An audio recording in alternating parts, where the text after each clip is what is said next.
একদিন এক ছোট ছেলে রাহুল খুব ভোরে উঠল। তা খুব শখ ছিল মাছ ধরা। সে তার বাবার কাছ থেকে শেখা পুরনো ছিপটা নিয়ে গ্রামের পুকুরের ধারে গেল। আকাশ তখনও হালকা নীল, আর চারদিকে পাখির ডাক। রাহুল ধৈর্য ধরে ছিপ ফেলে বসে রইল। প্রথমে কিছুই হলো না। অনেকক্ষণ পর হঠাৎ ছিপটা একটু নড়ে উঠল। রাহুল খুব উত্তেজিত হয়ে ধীরে ধীরে টান দিল, কিন্তু মাছটা পালিয়ে গেল। সে একটু হতাশ হলো, কিন্তু হাল ছাড়ল না। আবার ছিপ ফেলল। এবার সে আরও মনোযোগ দিয়ে অপেক্ষা করতে লাগল। কিছুক্ষণ পর আবার টান পড়ল। এবার সে খুব সাবধানে ছিপ টানল। ধীরে ধীরে একটি ছোট কিন্তু সুন্দর মাছ উঠে এলো। রাহুল খুব খুশি হল।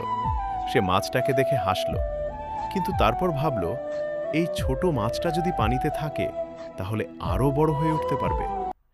তাই সে মাছটাকে আবার পুকুরে ছেড়ে দিল। সেদিন রাহুল শুধু মাছ ধরাই শিখল না, শিখল দয়া আর ধৈর্যের মূল্য।